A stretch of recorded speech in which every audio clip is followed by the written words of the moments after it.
श्री कुंज बिहारी श्री हरिदास। भक्तों, हम आपको आज एक और भक्त की कथा सुनाने जा रहे हैं। भगवान श्री कृष्ण के प्रेम में, उनके विरह में पागल हुई एक बेगम की कथा सुनाने जा रहे हैं। ऐसा बहुत कम देखने को मिलता है कि किसी और धर्म में रहने के बावजूद, किसी और धर्म से संबंध रखने के बावजूद भी कोई हमारे भगवान की इस तरीके की लीलाओं का वर्णन करे, उनकी विरह में ऐसे व्याकुल हो जाए, पागल होकर अपने प्राण छोड़ दे, बहुत ही कम देखने को मिलता है।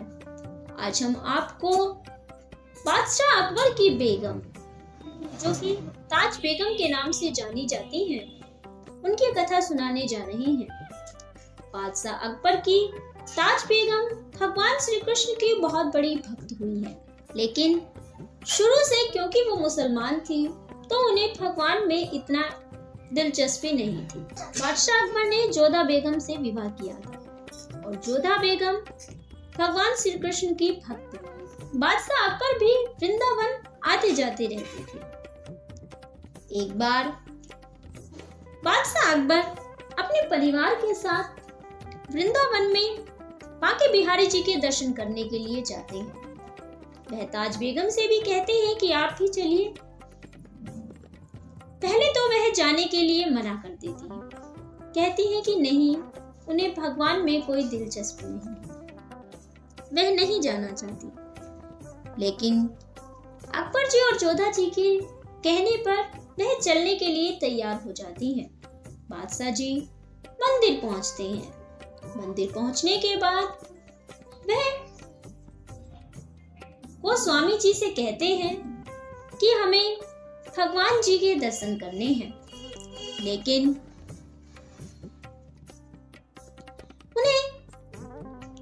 गोस्वामी जी कहते हैं कि महाराज, अगर आप हमारे हिंदुत्व की बात करें और हमारे धर्म की माने तो किसी यवन को यह इजाजत नहीं कि वह भगवान के मंदिर में जाकर उनके दर्शन कर सके, लेकिन फिर भी अगर आप करना चाहते हैं तो हम मंदिर खोल देते हैं।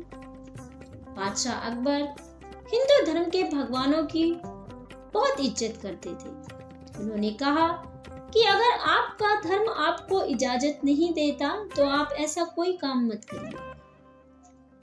फिर गोस्वामी जी कहते हैं कि बादशाह जी, अगर आप चाहें तो हमने मंदिर के दूसरी तरफ एक खिड़की लगवाई हुई है, आप चाहे तो वहां से दर्शन कर सकते हैं, हम वह खिड़की खोल देते हैं।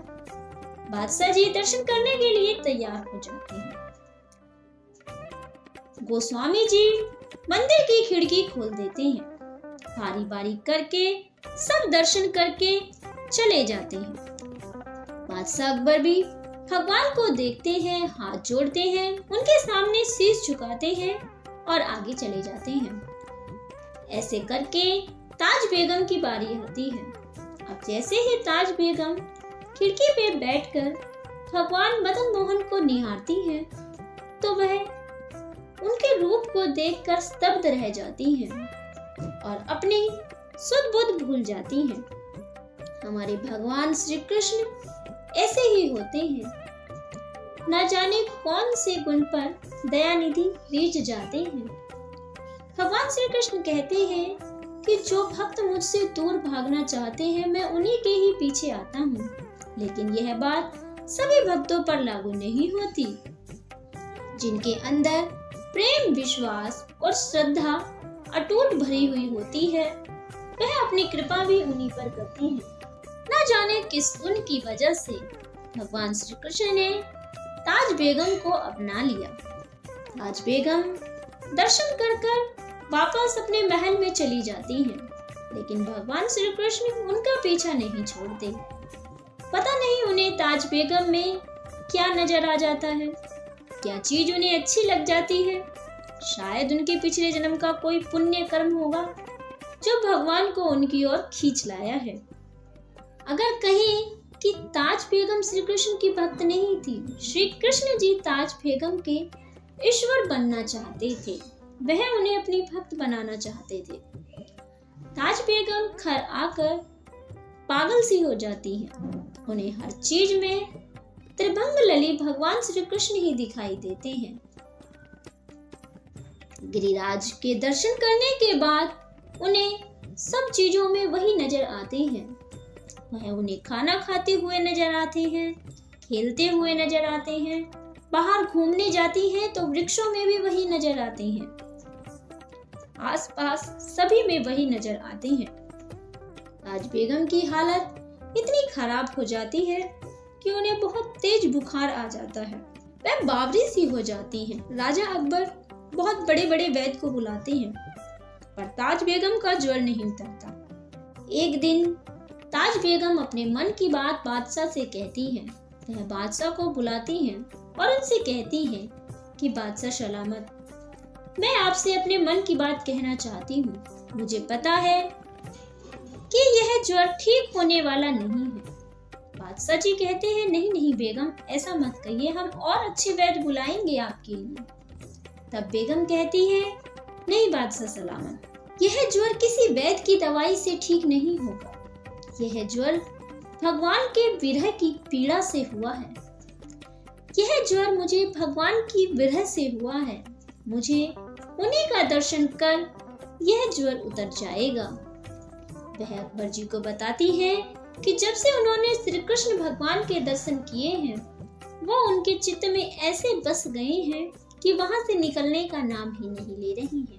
वह उनसे इजाजत मांगती है कि वो वृंदावन जाकर बसना चाहती हैं। बादशाह सलामत पहले तो उन्हें मना कर देते हैं, लेकिन फिर जोधा बेगम के समझाने पर बादशाह सलामत उन्हें जाने के लिए हाँ कर देते हैं। और इस तरीके से ताज बेगम अपने सामान के साथ वृंदावन पहुंच जाती है। लेकिन फिर वृंदावन में फिर से वही बात कि किसी यवन को अंदर जाने नहीं दिया जाएगा। जैसे ही वह मंदिर में प्रवेश करना चाहती हैं, तभी गोस्वामी जी और तुलसीदास जी उन्हें मना कर देते हैं। सब कहते हैं कि नहीं नहीं, यह तो यवन वाली है, पता नहीं अंदर जाकर क्या सांग कर दे, क्या बखेड़ा कर दे और हमें क्या भरना पड़े। कोई भी उन्हें अंदर जाने नहीं देता है। लेकिन ताज बेगम वही द्वार पर बैठ जाती है। वह हर रोज मंदिर में दर्शन करने वालों से उठ उठ कर पूछती हैं कि आज भगवान श्री कृष्ण कैसे लग रहे हैं, आज उन्होंने किस रंग की पोशाक पाई है, कैसा मुकुट पाया है, कैसे मुरली धारण की है, कैसे हार पहने हैं। यह सारी बातें वह दर्शन करने वाले भक्तों से पूछती हैं। कुछ दिन के बाद ताज बेगम की स्थिति इतनी उच्च हो जाती है कि पहले तो वह भक्तों से पूछती थी कि भगवान ने किस रंग की पोशाक पाई है, लेकिन अब वह भक्तों को बताती हैं, मंदिर के द्वार पर बैठे बैठे ही बताती है कि आज भगवान ने इस रंग की पोशाक पाई है, आज भगवान ने मोतियों की माला पहनी है, आज उन्होंने दूल्हे वाला सेहरा बनाया है। ताज बेगम की स्थिति इतनी उच्च हो जाती है। यह स्थिति उनकी विरह और उनकी तपस्या के कारण होती है।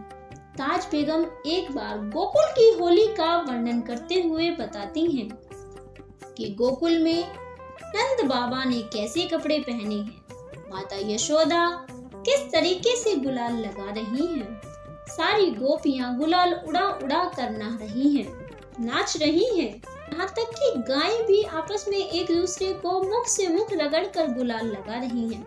इस तरीके से वह गोकुल और वृंदावन की होली का वर्णन करती हैं। ताज बेगम ने यह वर्णन अपने अंतिम समय में किया था। ऐसा बताया जाता है कि ताज बेगम जब इन होली की पंक्तियों को लिख रही थी, तो वह लिखते लिखते 4-5 लाइनें लिखकर रुक गई, क्योंकि उन्हें पूरे ब्रज में सब दिखाई दिए, लेकिन भगवान श्री कृष्ण का दर्शन नहीं हो रहा था। तभी गुलाब में रंगे हुए भगवान श्री कृष्ण का दर्शन होता है और उन्हें ऐसा लगता है कि उनकी कल्पना से भगवान श्री कृष्ण एकदम से बाहर आ गए हैं। जैसे ही वह अपनी आंखें खोलती हैं, तो भगवान श्री कृष्ण को अपनी आंखों के सामने पाती है और उसी वक्त वह अपने प्राण त्याग देती है। साधु लोग ऐसा कहते हैं कि उनके उस पद की बची हुई लाइनें भगवान श्री कृष्ण आकर पूरी करते हैं।